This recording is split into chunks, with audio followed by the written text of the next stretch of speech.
O estado gentilício.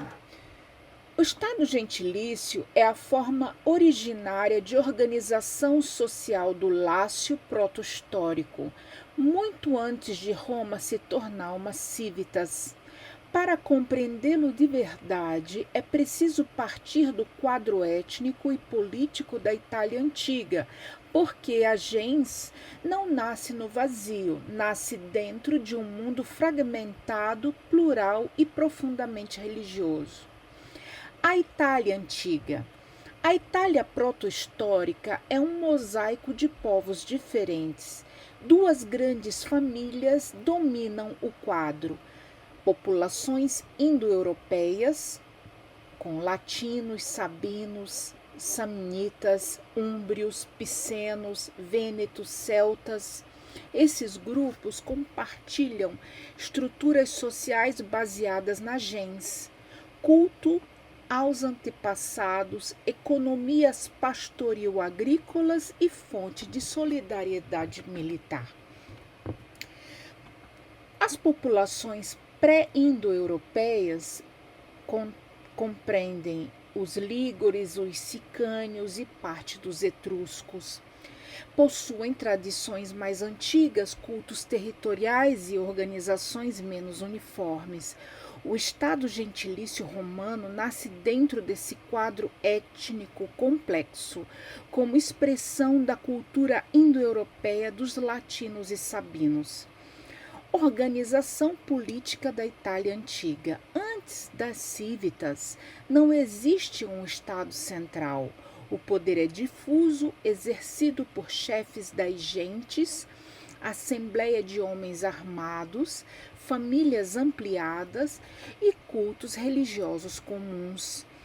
As comunidades vivem em paje, pequenos povoados em colinas com economias agrícolas e pastorais. A guerra é comunitária, a riqueza é coletiva e a religião é identitária. E é nesse terreno que nasce o Estado gentilício, uma sociedade sem Estado, mas com fortíssimos laços de sangue, culto e território. A gens é o núcleo do Estado gentilício.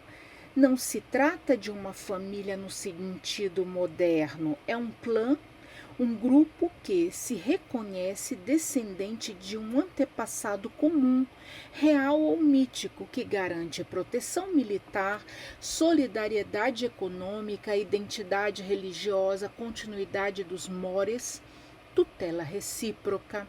Cada gens possui um nome, um sepulcro comum, uma sacra gentilícia e um chefe reconhecido.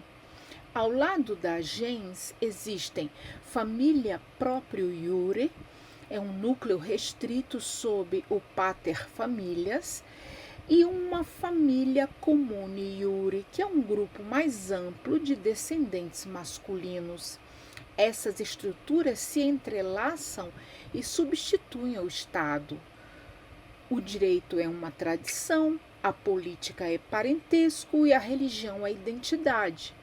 As origens de Roma, do pagos ao cinecismo, Roma nasce como cinecismo, quer dizer, uma agregação de gentes latinas e sabinas que vivem em colinas próximos ao Tibre.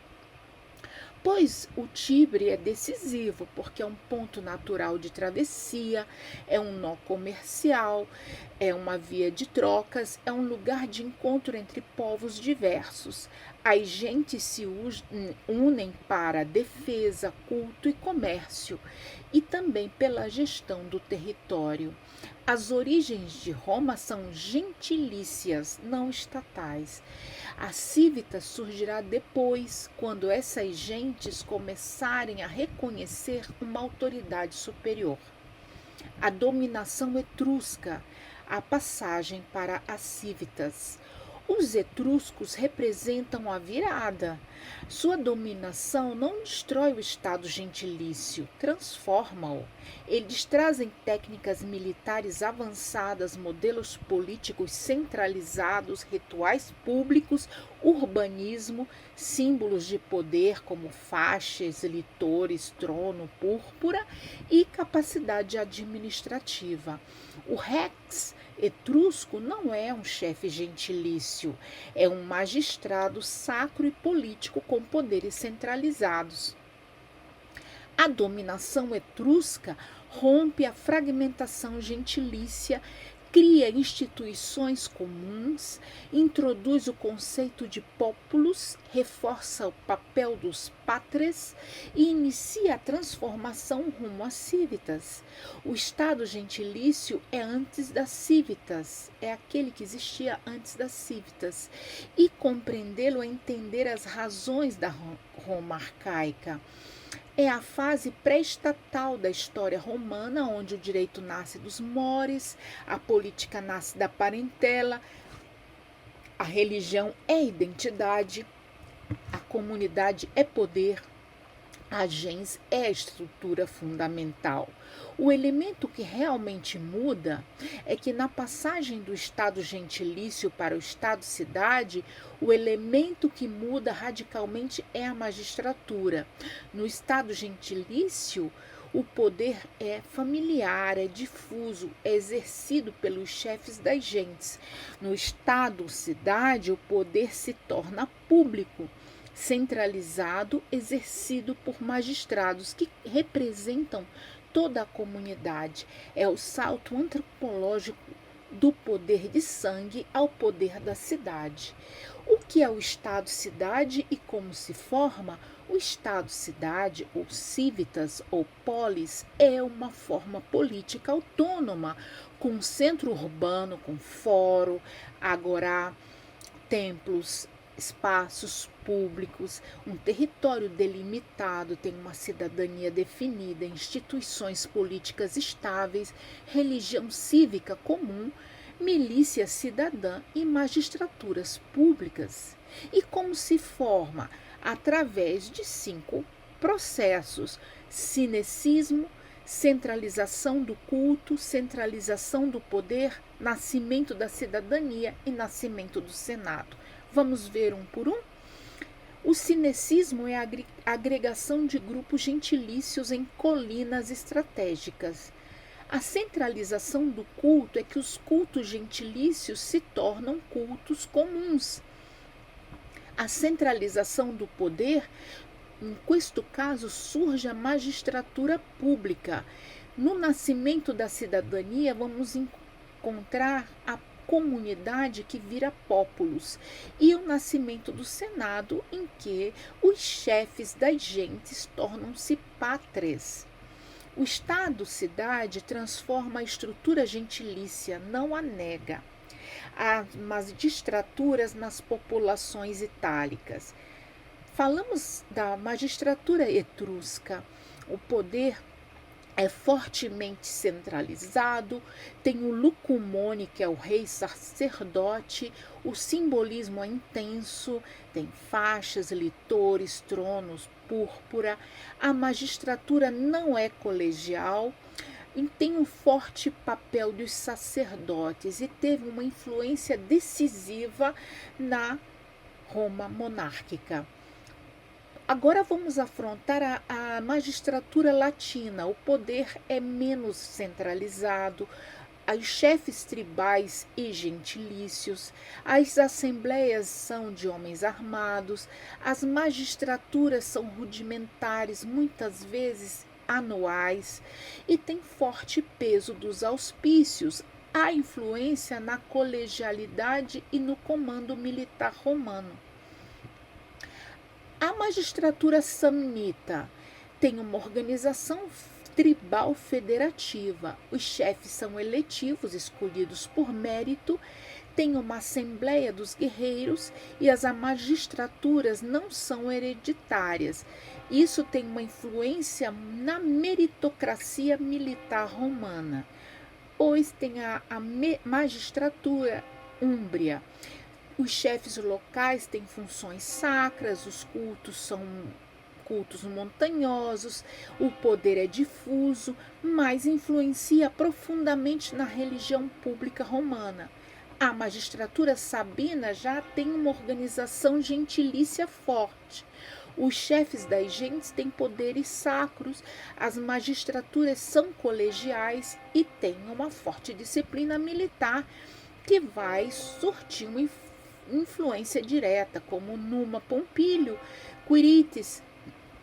Então, o que significa magistratura hoje e o que significava magistratura na Roma antiga? Hoje, a magistratura nos remete aos juízes, aos promotores, ao poder judiciário. Mas na antiguidade não era assim.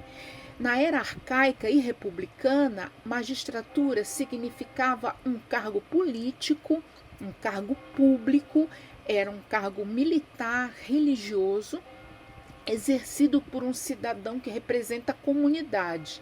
O magistrado antigo era um chefe político, um comandante militar, um sacerdote laico, um intérprete dos auspícios, o gestor do direito, era também um funcionário público. Não era um juiz, era um homem público total. Por que a magistratura é diferente no Estado gentilício? Porque o Estado gentilício não existe Estado, não existe cidade, não existe poder público separado das famílias. O poder era familiar, gentilício, rigoroso, militar, não institucionalizado. O magistrado gentilício é simplesmente o chefe da gens, o chefe do pagos, o chefe da comunidade armada, o guardião dos cultos. Não é um cargo público, era um papel social. Portanto, quando vamos à formação dos estados-cidade, eles surgem quando as gentes se agregam, e isso a gente chama de cinecismo. Os cultos se tornam comuns, o poder se centraliza, nasce a cidadania e surge a magistratura pública. O poder então passa a ser anual, colegial, responsável e não hereditário e cívico. O Estado-cidade é a transformação do mundo gentilício em um sistema político. Então, em síntese, podemos dizer que a magistratura antiga é totalmente diferente da moderna. No Estado gentilício, a magistratura era familiar e sacra. No Estado-cidade, se torna pública, anual, colegial. E cada povo itálico tem um modelo próprio. E Roma funde todos os modelos.